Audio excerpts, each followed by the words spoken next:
Okay, Okay. I think we are now live.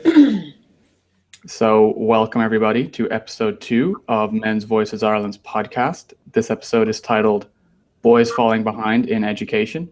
I'm joined again by David and Sarah. We're going to discuss. Hi, Sarah. And Hi, David. James. David, Hi, could you come a James. little bit closer to your mic? Yeah, that's perfect. Great. Okay. We are going to talk about some of the various issues surrounding education, and we're going to sort of get into the current state of affairs in not just in Ireland, but I think across most of the West, with things like the gender divide in education. And we're going to come at it from a point of view that maybe people don't really think about so much, because it still tends to be thought of as you don't have any girls doing engineering, or they're not as represented in STEM. What doesn't tend to be talked about as much is the just raw numbers and the sheer sort of lack of boys doing well in school, thriving in education, and going on to third level. So maybe the first statistic that might startle people a little bit, maybe they haven't really heard this before, is that we are looking at currently across not just Ireland, but across most of the OECD countries, the gender gap is about 60-40 female to male in universities, across almost all subject divides as well, with the exception of the few sort of STEM field subjects like physics and engineering and computer science. So, David, you were formerly a professor in Maynooth, that's correct? Well, lecturer. A lecturer. No, I wasn't a professor, James. Yeah. You weren't a Okay. professor. Yeah. Oh, sorry about that. Yeah. You were a Yeah. lecturer in Maynooth, and does this actually hold up to your sort of experience? Yes. I reckon it wasn't as obvious to me as it would be in other departments, because mathematics would also be one of those STEM subjects that you mentioned where boys tended to be strong. But nevertheless, I was very much aware of that girls were coming in increasing number. Not that it was I was in any way objecting to that, but simply that I was aware that this was happening, and I became aware that that girls outnumber boys in very many departments, and substantially so in quite a few departments. And I was becoming aware of that gradually as time was going on, but it was never something that was actually discussed at the faculty level. It never in any of the faculty meetings. It never came up, and at that time, I guess I wasn't as much aware of it as I am now. I wasn't as much aware of the raw figures as I am now. So it got passed over. But I suppose one of the things that I was most aware of was there was this constant activity in university third level for the last 15 years or more to get more girls into STEM subjects, and this was constantly being raised and talked about, and the measures being discussed and so on. But at the same time, we were missing the fact that boys were not showing up in large numbers at university overall, and this never got discussed at all. That's true. I would say I don't have anything on record I can say about this. Some of the meetings I've had with people in sort of this area in university, I'm just to reiterate for anyone who doesn't know, I'm currently based in Trinity. I'm a PhD student there. And I won't say any names, but basically when I brought this up, the sort of reply was, well, of course we're looking at getting more girls into STEM. That's where the money is, that's the prestige. So we need to focus on that. The prestige is having women in there, or the prestige is in there and we want women accessing the prestige? The latter one, as in these are, the most flashy careers. Now, I actually don't think that's true. Personally, I don't think that's true. And I also think that quite a lot of STEM subjects are, in fact, female dominated, like medicine, veterinary science. It's pretty close to 50-50 in chemistry. If you're in some of the more biology sided chemistry, it's female dominated. Yeah, but the medicine and the veterinary is about caring professions as well. It's not purely numbers and maths and tech. I heard on the Today FM this morning, the business show, they were coming from the Irish Tech Summit or the Dublin Tech Summit, and organised by the CEO was a woman, and good for her. And she's and yes, and a big focus of this is to try and get more women into tech. And it was like, try to get more women into tech. To me, it sounded like, that there were men barricading the doors of tech, and they were of course determined to be allowed in. But I don't know. That's just the way I hear these things these days, So. Yeah, I mean, if you want to say that the STEM fields are sexist for this gender disparity, then you're going to have some uncomfortable questions about social sciences, humanities, law now becoming female dominated as well. That used to be one of the big boys club subjects. I mean, you couldn't think of a bigger boys club than going to what's called the King's Inns and becoming a lawyer. I mean, there's nothing that conjures up the image. And now, if the trend continues as it is, there's going to be a majority of female lawyers in this country going forward. And is that just because, if you just go back a few simple steps, to me, it would seem that an imbalance in university, to have more women there than men, it's because the boys didn't get a chance to thrive in school. So the high points area courses are going to be dominated by women more and more and more and more if something doesn't change, because the boys will be thriving less and less, right? Yeah, absolutely. That's right. Absolutely, Sarah. I mean, that's correct. I mean, the imbalance at third level is a direct consequence of what's happening at second level and primary level. Yeah, it's a fallout from what's happening further down, because it's becoming evident at primary level that boys are falling behind even at that level, which is extraordinary. Yes. To me. I don't know why, but I mean the figure given by Warren Farrell in a TED Talk last year was that he said in every one of the 70 largest developed nations, boys have fallen behind girls. Yeah, it's very true. We do have some numbers for this. As we're saying, the outcome at third level is really the end result of sort of 2 generations of schooling that isn't exactly, the boys aren't exactly thriving in. So the numbers I have here, not to bombard people with statistics, but we have about 10% more males than females will leave school without finishing the leaving cert. Yeah. And they will underperform in almost every subject relative to girls, with the exception of maths, a couple of other STEM subjects, I think applied maths and physics. And even in those cases, the outperformance is actually, marginal in most cases, whereas the gap between boys and girls in other subjects tends to be quite large. So that again, the marginal difference is in which? As in, even in the subjects where the boys are outperforming the girls, the gap is marginal. There is a mathematics gap between boys and girls where girls perform worse.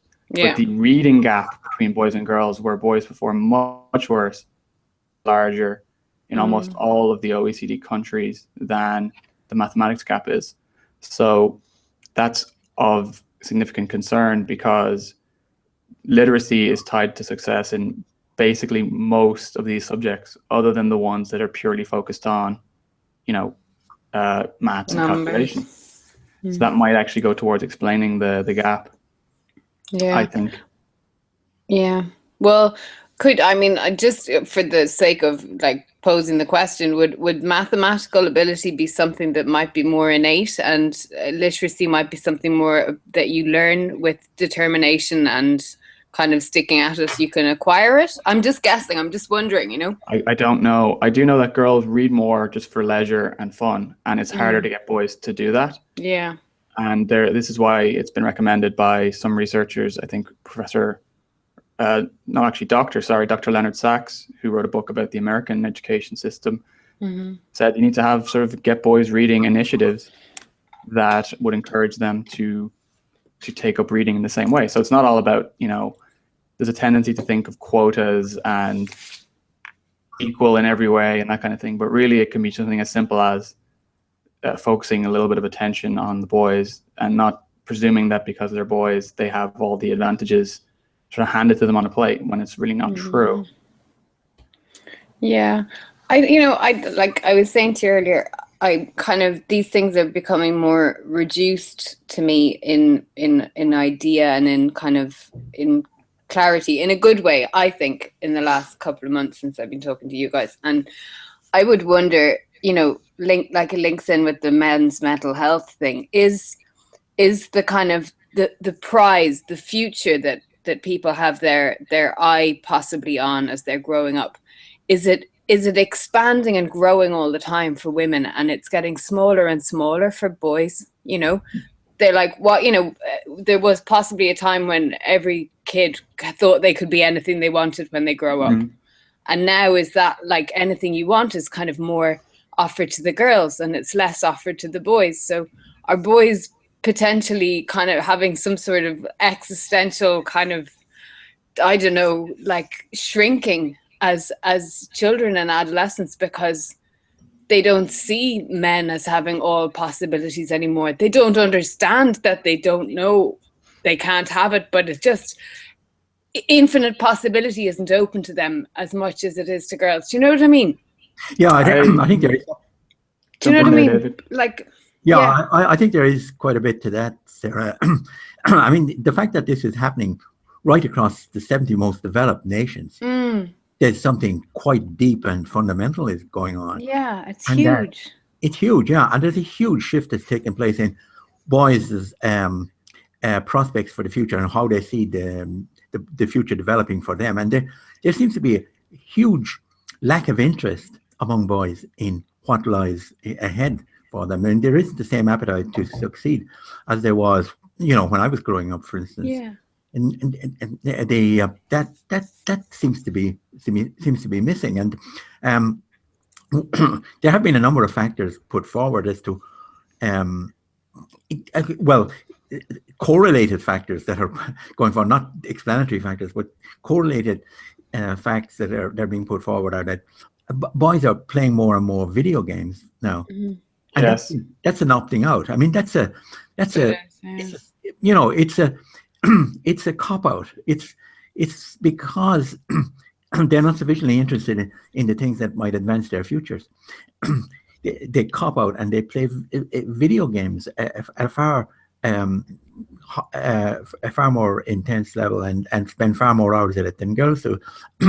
And this is correlated with the lack of interest among boys. And then there is also the fact that they don't do homework as much as girls do.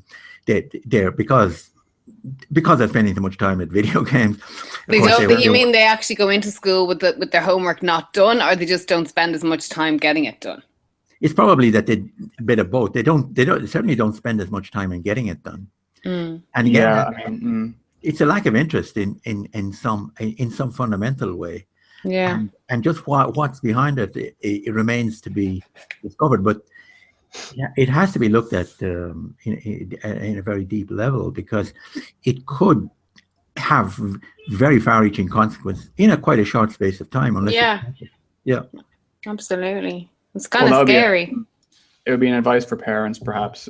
This is also treated in Dr. Sachs's book, which is called Boys Adrift. If anyone wants to read it, maybe we'll put a link to it in the description of this in this video when it goes up.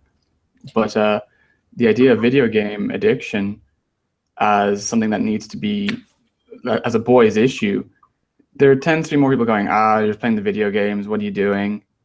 Okay, for like an 18 to 20 something year old guy, if he decides not to be ambitious in a career and play video games, whatever, that's his choice. But when we're talking about children here, maybe there needs to be looked at more as a boy specific problem that they face, and that it needs to actually be addressed that way. Because what video games offer is a sort of a controlled environment of competition. Usually competitive games that are played by boys more so than girls. Girls tend to play things like puzzle games and something like The Sims, which is more about interpersonal skills, being played out on a screen. Yeah.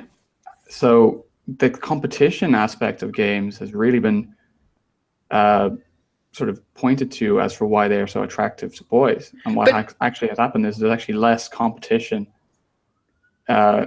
in school the way it used to be done, I think, where it was more about competing for, well, to be the best, so to speak, in education. Whereas now that does happen, but only in kind of a reduced sense. When you go for your CAO points, you're not really, I suppose, experiencing the same kind of glory on a day-to-day basis, because it's sort of, you're not supposed to have competition anymore. Everyone's supposed to be to feel comfortable in school rather than be pushed to their limits.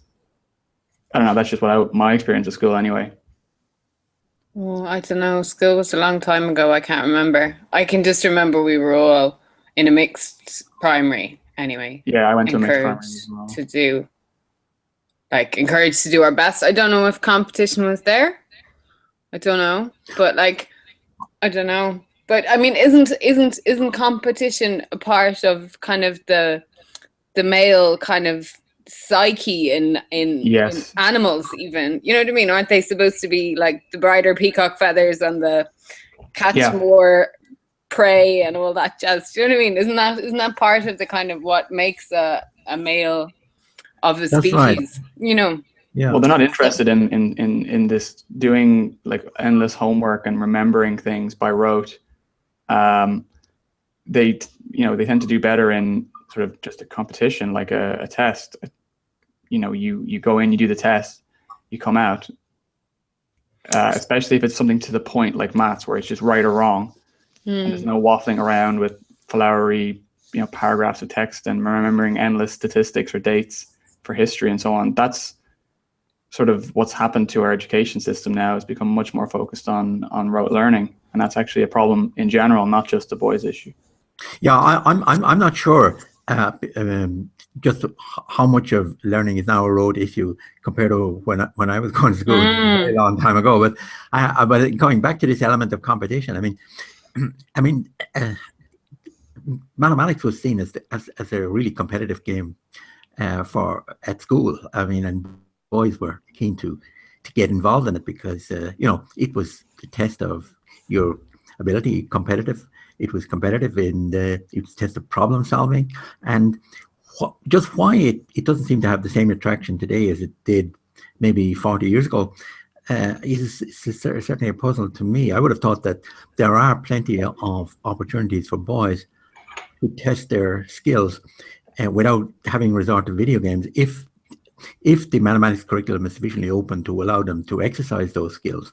But I'm not too well up in how the curriculum is taught these days, so I wouldn't want to comment too much about it. Well, Rory Quinn got himself in some trouble a few years ago. Do you guys remember that? Yeah. He was the Minister for Education. Yeah. Feminization. Well, he spoke about the feminization of education. And the scary thing is, while he was absolutely lambasted for it and called all names, he has the facts to back it up.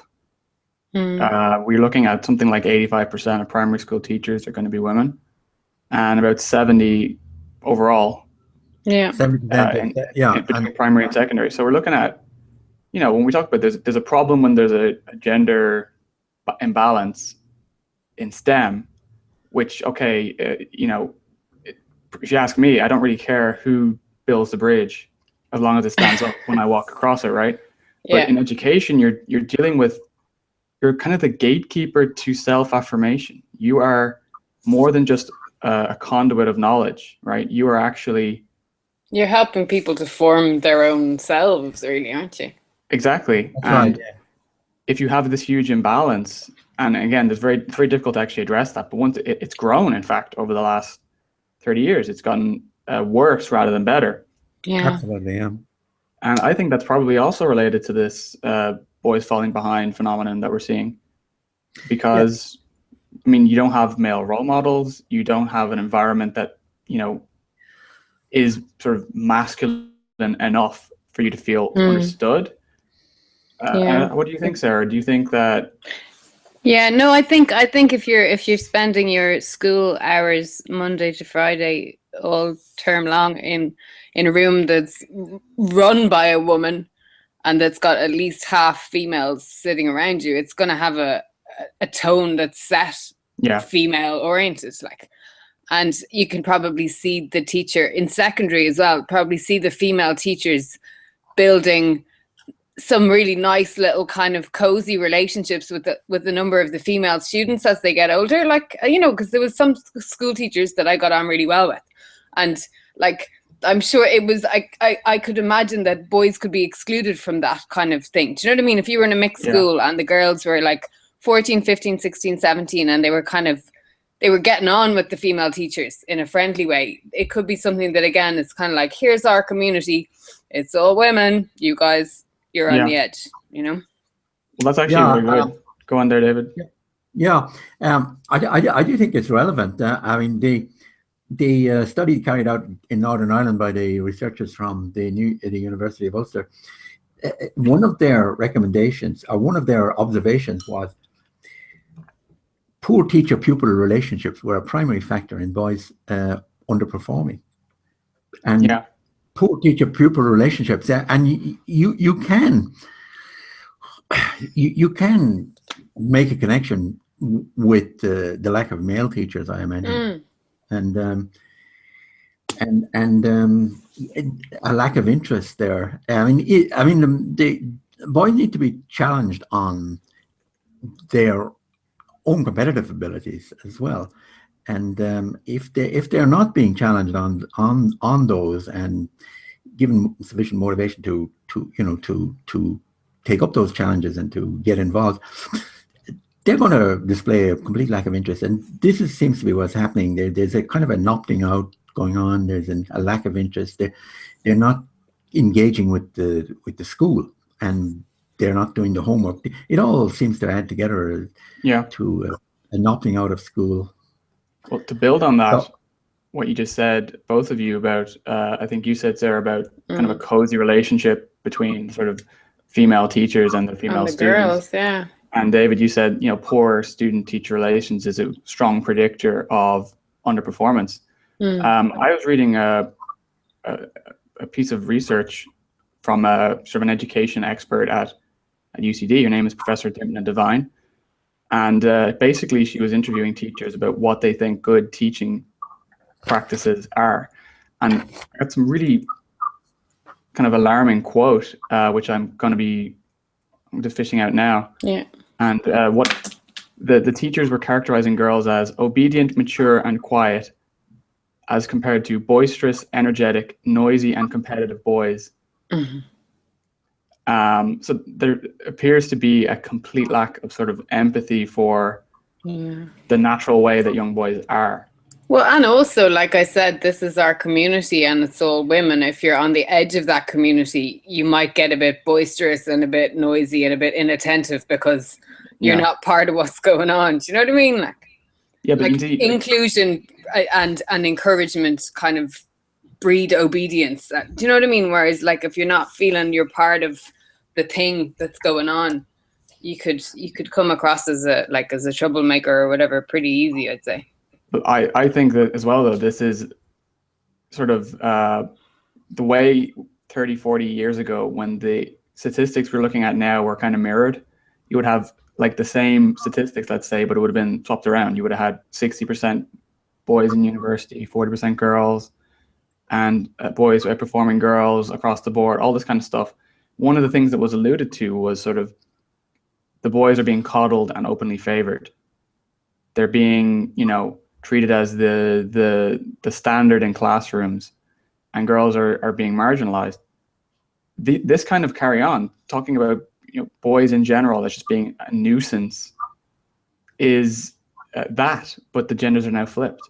And it's just reported kind of blasé, like, oh, a teacher said this in the study, as though it's okay to just come out and say that. I think that's really worrying. Yeah, it is. That is really worrying. You quoted this, Professor Devine in UCD, and talking about it, and she simply seemed to think that this was, a fault of boys. That well, not her. The teacher she interviewed. Just to be clear, I don't think that's her personal opinion. But nevertheless, she didn't actually enlarge on it or no, she didn't build on that. No. comment about it, and that in itself is significant. I think the strengths of both genders need to be looked at and taken into account when in good teaching, and now at the moment anyway, whatever about the past, at the moment the boys are simply disengaging, opting out, and the extremely worrying factor is that there is no account being taken of it by educators, by media people, and particularly the media are completely not saying anything about it. They're refusing to comment about it at all, and we have all this emphasis on STEM participation, but no account taken at all of boys' underperformance, and this is the really worrying side of it. I think that unless a few people actually start to really plug this in a big way and try to make something out of it, it's going to continue as it is. Yeah, I don't know. I could sound really kind of almost preacher-like, but like to me it looks like it's because everybody's more focused on, can I get a job that'll pay me well? I don't want to be a teacher. I need to earn lots of money because I'm putting myself in the head of a young man now. Okay, I've never been a young man, but just for a minute, I need to earn lots of money because I want to find a nice wife and have children, and I want to be of value, obvious value to that family. My wife will already be doing a job of her own that will make money, so I need to earn lots of money so that I can be the principal breadwinner, so that I can support my family and have some sense of role that's important and that's leader-like in my family, because I want to be a man who lives to the whole of his ability, So I can see how men could be led away from education by the prize of more money in other fields, because they need to feel important, more important financially maybe to their families than before, because their wives are also earning, and therefore the breadwinner role is kind of, it's not automatically theirs anymore, that's just what it looks like, possibly, to me. One of the factors in it anyway. Absolutely. Another one would be there's now a hysteria around men working with young children because of they're probably going to end up being pedophiles, right? Yeah, of course. Like, lots of guys would be quite afraid to even want to admit that they would love to work with kids because people are going to think, oh, well, why is that? Yeah, that's horrible, isn't it? Well, it's definitely a thing. I would say, I'm not going to name anybody I know, but I do know some people who would think twice about even something like, going to swimming lessons if the instructor's a guy, because, maybe you're going swimming, you're going to be in an intimate environment. Maybe they're just doing that to be near kids because they're a predator. And with all this rhetoric going around about how, men are the worst, they're sexual predators and they're doing all this horrible stuff. I mean, then you come around and say, oh, and this one wants to work with kids. Nothing wrong with that at all. Yeah. That's not going to have any kind of a discouraging effect. Yeah, that was commented on by a professor from Trinity, Helen Buckley, not so long ago. Yeah, she spoke about a huge gender gap opening up in working with social work with children. She said the number of counselors or social workers working with children, the male proportion has fallen to 15% or less. And she said this is, I think she said this has negative consequences. She was worried about it. But one factor is, something that you just mentioned, James. Then one reason for this may be that men are seen as possibly dubious in getting involved with children now, and that's a terrible thing to happen. Consequence of all this of child abuse going on recently. It's a dreadful negative consequence if men are being discouraged from working with kids for this reason. Well, I think to some extent they are. And I don't think it's something that people are very comfortable about, because again, it's a topic that's just not exactly the most pleasant topic to talk about, because there have been horrible, institutionalizations of abuse in this country and in many other countries. Sure. But that shouldn't be sort of a factor in somebody wanting to go teach children. Another thing is that we don't actually apply the same standard to women, even though there's actually been quite a few high-profile instances, even recently, of cases of women having relationships with underage students, and it's been treated totally differently. It's almost treated as like a forbidden romance or something like that. It's really disturbing. So we do have different standards between the sexes when it comes to this kind of thing as well. Yeah, that's true. I was reading a book recently by a psychologist named Ian Gargan. I don't know whether you've heard about it. Yeah, I have. It's about young people growing up to be in criminal behavior because they weren't loved enough as children. Is that the guy? Yeah, that's it's called The Line. Yeah. But he mentions a number of facts which are of interest to us. And he does mention this factor that a growing behavior problem is that particularly women teachers having relationships with underage boys, and a couple of other things as well. Incidentally, he actually mentions, I think, something we were discussing not so long ago, but it was about his experience of violence, and he said he's something not actually. It's not something that it's a little off target for today's discussion, but it's something that is relevant to us. Is that this idea that violence is primarily concerned with men and it's related to men, but he said that's not true in his experience either. So he had a number of observations to make. Is he talking about physical violence or emotional violence? Actually, both physical aggression and emotional as well. Because I think, isn't it like more in the hands of men that the physical violence is likely to take place, and the emotional violence is often at the hands of a woman, and it's so hard to pin down. It's so hard. Yeah. Like, you can't bring someone to the Garda station and say she was being horrible to me. No. Where are you going to get with that? Like. Yeah. Well, that is the difficult thing about these kind of issues, is not all of the sort of wounds, so to speak, are physical, can be treated in a hospital, at least not in an A&E.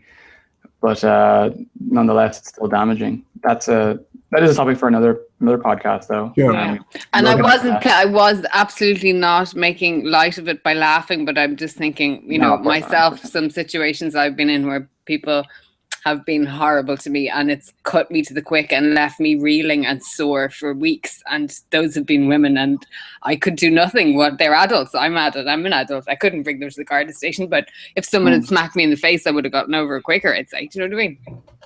That is true, yeah. I think people say that, the physical violence is the worst, but I think even victims of chronic abuse often talk about the emotional toll and the being broken down as a person and so on. That actually, that stays with them more. But look, I want to. Yeah, sorry, David. Do you want to just jump in there? No. I was just going to say what you're saying there.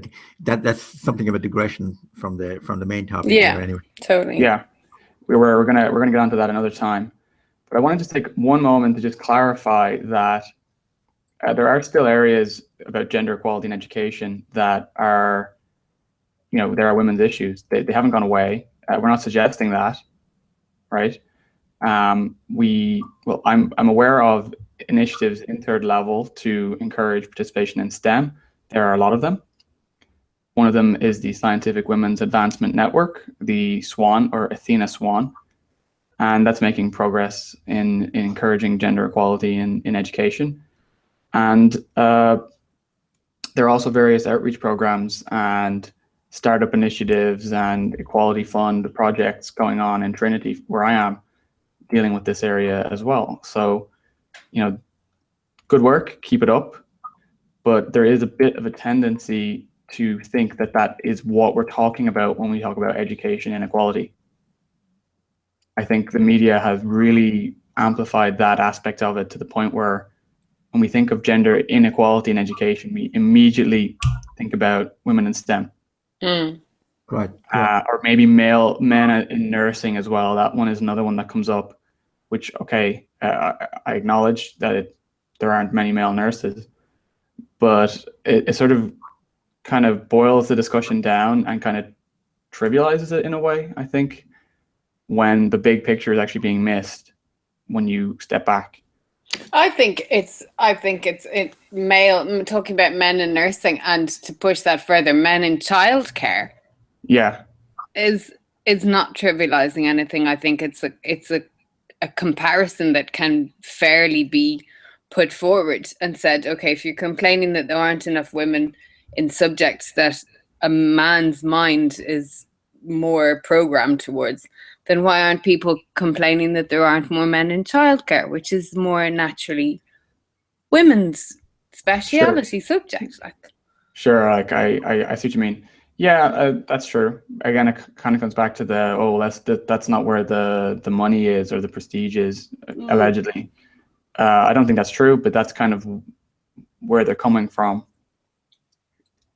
I think when they say this, I think they're sort of seeing the high profile STEM achievements, professorships, high flying jobs in industry and in business. A lot of them are in the tech sector, and they just want to see more female representation in there, in the same way that they want to have more gender quotas in politics, in the people running for office, and gender quotas on boards of companies and so on. It's looking at the top of the top.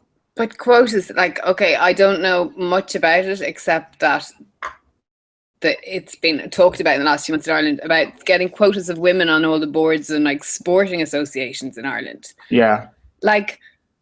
I would imagine there has not been any block there. There just hasn't been enough interested women with enough experience. Well, there would be in camogie, for example, which is of course a women's sport. Yeah, but I mean all of the boards, including sports that have again more prestige associated with them, i.e. I'm going to just say it, the men's sports. But people pay to watch men's rugby, and maybe they don't get as big crowds as the women's rugby. Is that anybody's fault? Is that somebody's problem? Was that unfair? Or is that just people are going where they're interested, Yeah, I guess they would argue, why are they more interested? Where's that coming from? They play at a higher standard. Okay, they get more training, they get more money on their coaches. They get lots of advantages to make the men's team a better team than the women's team. But I don't know, I think it could be going a bit far to kind of to say that women's sports in Ireland must get equal funding, equal management opportunities, and equal coverage as men's sport, when it's the public who dictate, I don't know. That's what I think anyway. If what the public want is more of the men's, then don't blame the public for wanting that. You know what I mean? It's nobody's disrespecting the women. They just find the men's game more interesting to watch. Sure. I was going to come in there, and there is another factor, which is related to what we've been talking about boys' problematic behavior in classroom, boys' lack of interest in school, and the fact that this is being remarked upon by a largely feminized teaching profession as something problematic. There is concern that these gender differences are leading to more and more boys being diagnosed with ADHD, and there's a lot of that. And That's this America, especially. this is really worrying because to label, to brand people as having ADHD can lead to, you know, lead to them being given certain types of drugs and becoming addicted to those drugs over a lifetime. This is having really long-term consequences and boys are 5 or 6 times more likely to be prescribed drugs for ADHD as girls. But how much of this is actually due to a really a genetic effect, and how much of it is actually framed within the school system as a problem is something that needs to be looked at as well. Well, there's a pathologizing of boisterous competitive behavior from boys. And I think Dr. Sachs, who I mentioned earlier, has looked into this. And a lot of the medication starts with a recommendation from a teacher, usually female, who basically just wants someone who's easier to manage. You know, it's easier to manage someone who's kind of doped up on Ritalin and sort of pacified. And it's quite grotesque. I think it really is, to some extent, related to, you know, I'm just going to say it, 85% female teachers are not going to, on average, empathize with a young boy the way they would with a girl. Yeah, and well, probably vice versa for men as well. True, yeah. So it's all interrelated, you know, and it's actually a self-fulfilling cycle then. If you've got them doped up on Ritalin, dependent on a drug and pacified, their natural sort of boisterousness and which might be hard to manage at times, but that also can be harnessed to be positive. You know, you can use it to compete and achieve things if you harness it in the right way. And that's all just being done away with a pill. It's exactly. It's really depressing to me to even think about it. Yeah, this is very, very worrying. It's extremely worrying that a teacher would have the power, for instance, to say or to have boys labeled as ADHD and have them prescribed to drugs for something. Well, they'll have to get the boy would have to get past a psychologist before he'd get the prescription. I mean, the teacher themselves couldn't push it that far, but they'd make a recommendation, and then the parents would have to bring the kid to a psychologist. But I think there's like whole chunks of like 5th years and 6th years of boys being sent to psychologists nearly in groups these days for ADHD. I'm laughing at the ridiculousness of it again. I'm not laughing because I think it's funny. Yeah, no, of course. Yeah. But again, you know, like you have a community in a classroom that is led by a woman and led by a different woman then for a different subject and a different subject. And it's there. If it's female, they talk in female terms. The class is communicated in female terms. It's a girls' show, like in a mixed school. You know, the girls are getting included at the cost of the boys, I think.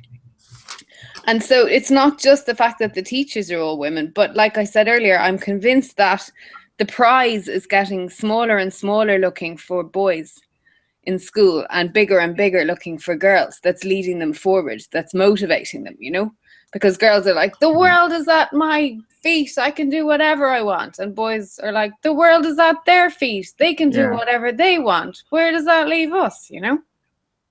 That's right. Yeah. And when boys' lack of achievement falls below a certain level, you know, a certain crunch point is reached whereby they simply drop out altogether. The small percentage that's left with some hope of achieving something, they just shrink more and more, and the greater percentage of boys then simply say, well, what's the use? School is useless. I am getting nothing from it. They will just drop out, and we are seeing that as well happening. Boys dropping out of school at an early stage. More and more of them dropping out of school. I mean, I used to give grinds to a lot of different people. I didn't get paid, in case the tax man is listening. But I did it all out of the goodness of my heart. But the point is, a lot of the people I was giving grinds to were boys, junior cert, coming into leaving cert, who were, in one particular case I can think of, they were not lacking in sort of drive. I mean, one of the guys was, you know, he wanted to be a rugby player at a professional level. He wanted to get a scholarship, in fact, and he was just training every single day. I mean, he was going to the gym every day over a summer when I was giving grinds, and he had no interest. The reason why he didn't take to the schooling, and why his parents were spending money on grinds, and then they're sending him to to one of those prep schools where they just kind of get you ready for the leaving cert and you pay a lot of money. The reason is that I'd be teaching them something that they want to know, you know, for school, and it would be something you have to just remember or just know because that's the way the tests work. And he's like, why? What's the point of this? Like, I'm just going to forget all of it after the test is over. I'm not interested anymore. You know, there's no sort of passion there. And, you know, I would challenge anyone to say that he lacked drive because, like I said, he was going to the gym every day and he was able to apply himself very well to something he was interested in. I missed that there. He was turning down the tips you were giving him because like, he thought they were no good. He was not engaging in school because he didn't see the point. Because the way it's being done, there's so much you need to remember this. But he had another channel into college with his scholarship. Had he didn't need points, maybe. Well, that's debatable. You know, a certain minimum standard is needed in many cases, especially if you wanted to go abroad, which I think he wanted to do. I think he wanted to go to the States, in fact, which is very competitive to do on a scholarship. And requires, a rugby scholarship in America? Yes. Really? Okay. Yeah. Sorry. Or American football. Like, point is, this guy was like built. You know, he was like 16 and he was, I don't even know how many kilos he was, but he was not he wasn't just sitting around lobotomized on video games all day, is what I'm saying. He was doing his work in the gym. He just didn't see the point in school the way it was being taught. And I never really, you know, this was before I got involved in Men's Voices Ireland or anything like that. But I would love to know if some change in the way this, you know, things are done in terms of teaching, examining, it has become feminized. Well, I don't know if the examining, has the examining changed? Well, like, there's been a problem with grade inflation and so on. And I think what does that mean? Just that people are doing better and better every year than they did 10 years ago. Because like genders, the girls are doing better? Across the board, but yeah, mostly girls.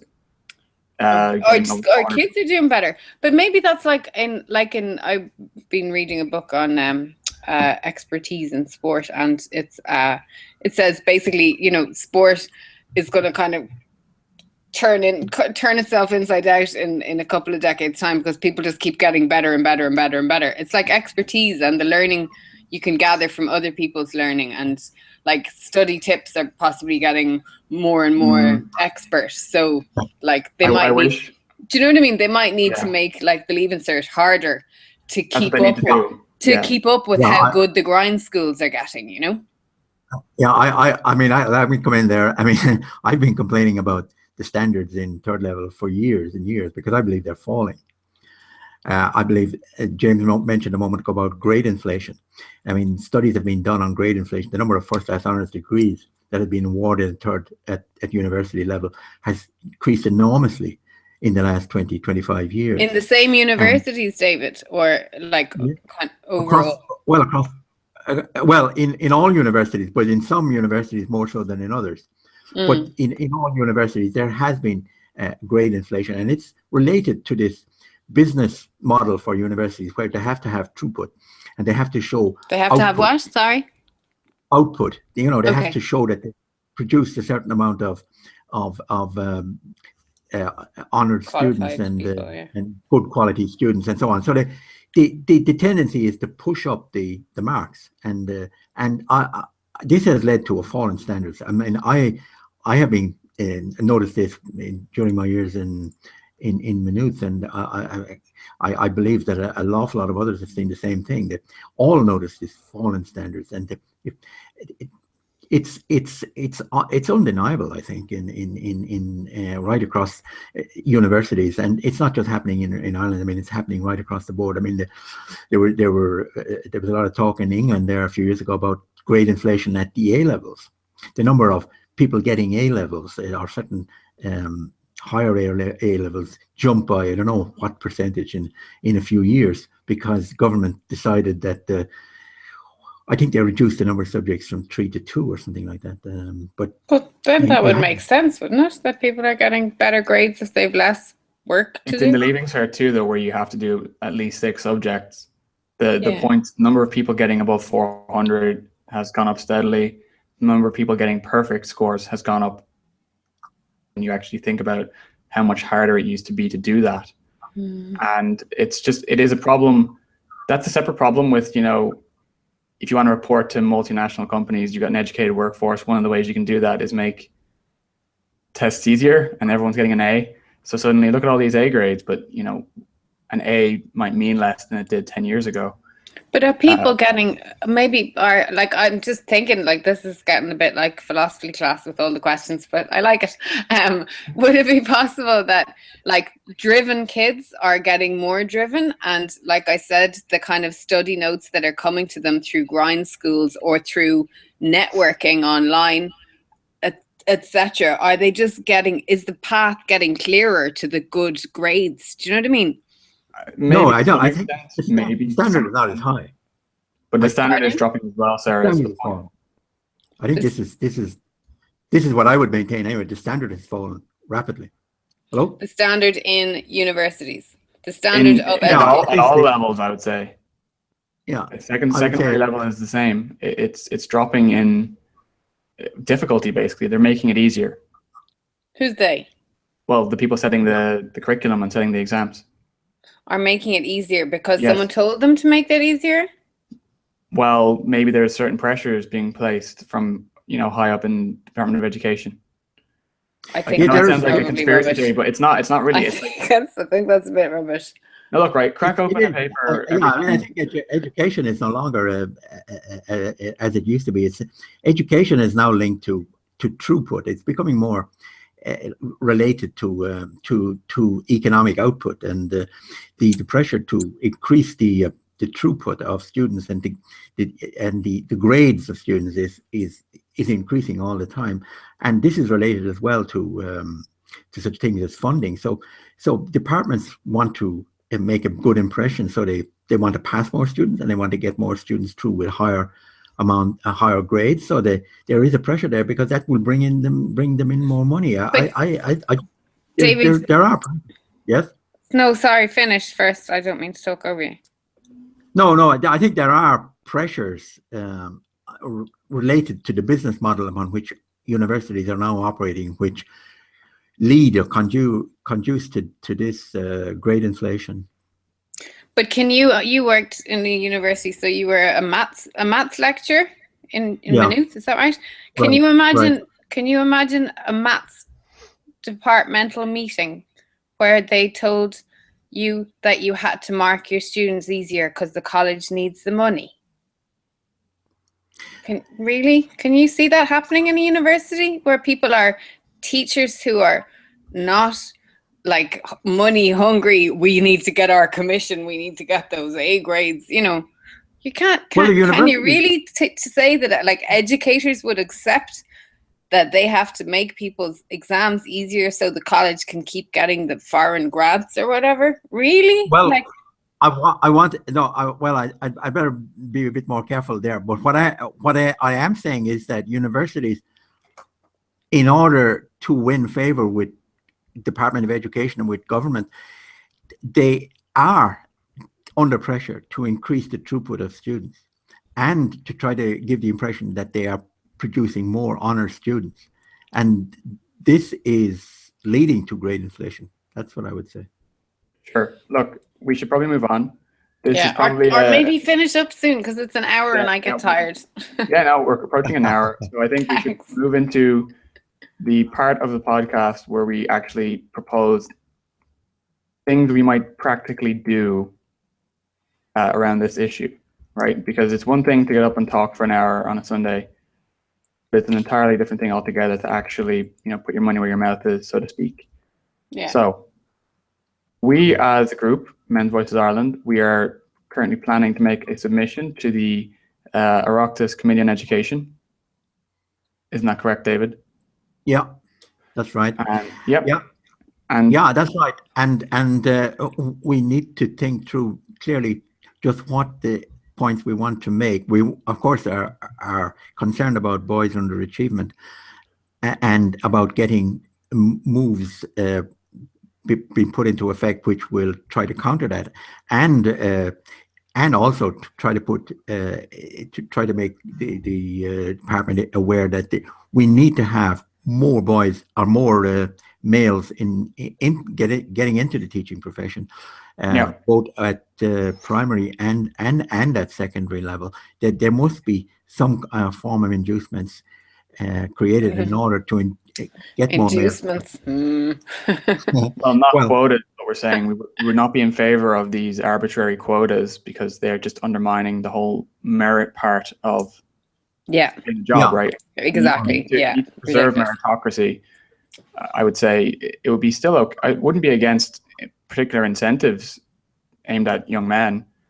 Okay, you might argue it's sexist, but I would say an incentive is different to you're guaranteed a place based on you have a penis.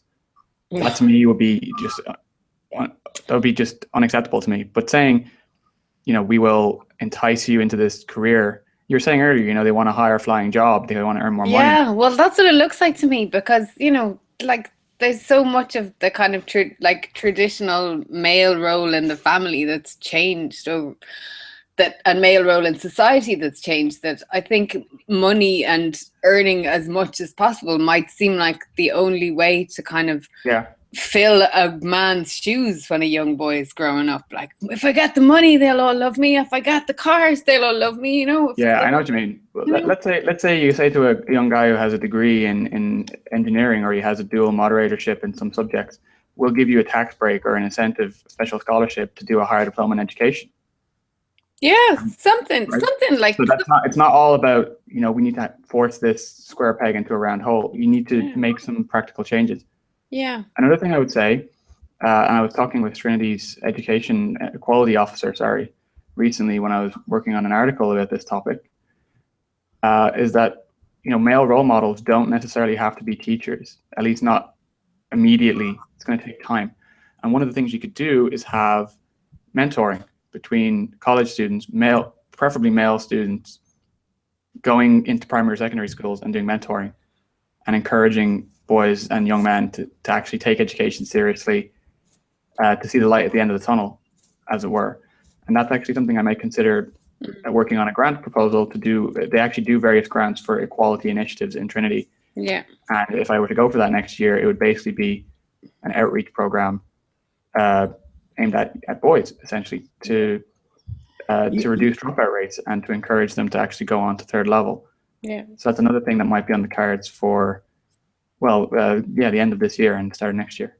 I would concur with that, and I don't think it's all about money either, Sarah.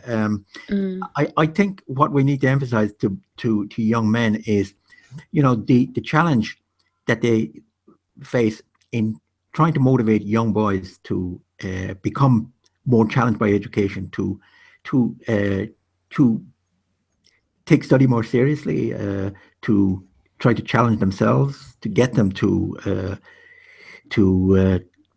take up those things that are particularly their interests, get them to develop their own interests, and see that as a challenge for somebody in education. That could appeal to quite a few young men, if it was properly framed, and if there were enough if there was enough scope given to them to enable them to develop that idea. Do you mean like their whatever their favorite subject is, or I do. I mean, trying to get them to look into teaching that or something?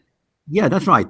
To get them to go into a school, to take the challenging young men, the boys who are feeling listless and not interested, try to challenge them to become more involved, try to find out their special talents, and try to help them to develop those talents. That would be something that might be looked at as a way of getting more young men into the teaching profession, because that would be something that would appeal. It's not necessarily something that might earn them a whole lot more money, but it would bring a lot of job satisfaction if they could get a good job done in that respect, you know. Yeah, I don't know, like David, like I'm 37 and I am in a basically paid job because I have quite a privileged living situation, but you know, a job satisfaction to me is more important than money.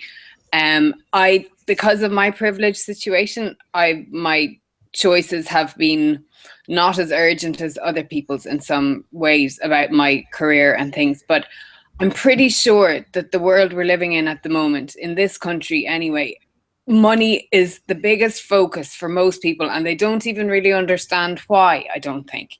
But to try and sell teaching to teenage boys in school who aren't that interested in school, to try and sell them secondary school teaching, go ahead, I wish you luck. But you know, money is what money is everything to this Western society at the moment. Like, people die trying to make money, you know, it's everything. And I don't think you can, I really feel that's why the male teaching numbers are so low, because men had to go and make money to have women even look at them. Do you know what I mean? Yeah. It's not just the men wanting to earn it that are obsessed. It's the women feeling, I'm not, you know, I've talked to men my age who are single and chatty and in whatever sorts of jobs, and they could say, you know, women won't look at you unless you're earning at least as much as they are. Yeah. You know? Yeah.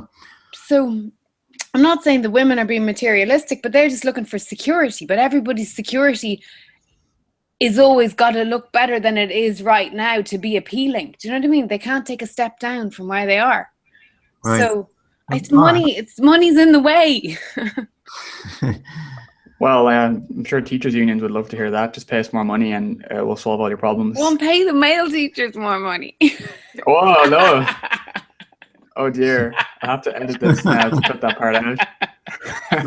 I told you I'm getting tired now. It's time to switch off. Oh, yeah, I'm tired too. And yeah, I think let's wrap up. Yeah. We should wrap up. Cool. So, okay, just one thing, James, wait, before you wrap up. Here we go. Yeah. Just one thing. I would like to look into this question that I think you might have raised earlier, and that is the extent to which education is now all about rote learning, especially at second level. I'd like just to get a better grasp of just if what that actually means. The case, you know, and compared to past generations, if it has actually gotten worse in recent years. I just like, I don't know. I don't know. I just like to know if it has, because there's an awful lot of stuff being said about this. I mean, half a dozen education articles I've read in recent times have all made this point that the Leaving Cert has to be revised because it's all about rote learning. Yeah. I just like to know more about that, whether that is actually the case, and whether it's just an illusion or whether it's actually. Well, we can look into it. I mean, I only have my own experience to go on. Really, I don't have a full comprehensive knowledge of the last, 50 years. But I do think there's too much of it, just based on when I did my Leaving Cert, which was actually quite a long time ago now, back in 2010. Yeah. But I would definitely say that there is a little bit too much. Okay. But I don't know. Maybe it was always that way. Can I say? Well, the grind schools, when I was doing my Leaving Cert, which was 1996, the grind schools kind of had the rote learning stuff that you wanted, you know. If you went to those and you got, you did the Easter course or the Christmas course or whatever, you could get the notes that were going to get you a good mark in the Leaving Cert, and people could even, pass them on to their friends. So it was as if the rote learning being sniffed at and dismissed as not effective, that was getting, in schools, normal schools, it was like, okay, right, we're all growing out of rote learning, hopefully. But then people were paying the big bucks to go to the grind schools, and the grind schools were handing you formulas to rote learn. Am I wrong? Yeah, I think you probably have a point there. I mean, the grind schools are about formulas and about cutting out all the excess. And wait, why can they be successful then? How come they can be successful if there's not an element of you can just learn this and you'll be fine? If it was like problem solving based, grind schools could only teach you methodologies, whereas they teach you things to remember, essays to learn off by heart. Sometimes they even got the actual questions because they had connections to the department, by the way, that also went on. So look, that's probably a topic for a different time. Sure. And I think we should wrap up. We've done about an hour. And just to tell everyone again, if you haven't done it already, you can subscribe to us here on YouTube, where you're probably listening to this. You can follow our Facebook page at Men's Voices, and you can go to our website, mensvoicesireland.com, to find out more about what we do and what issues we're concerned with. And you should look forward in the near future to finally some edited footage from our conference last November, some clips from some great speakers who we had giving talks at the conference. And you should also look out to an article from me on this topic of education in the University Times in the coming weeks. So we'll keep you informed about that as well. Anyone else have anything else they want to say? No. In that case, thank you very much for listening. Thanks, David and Sarah, for joining us. And bye. we will see you very soon. Bye. Bye. Bye-bye.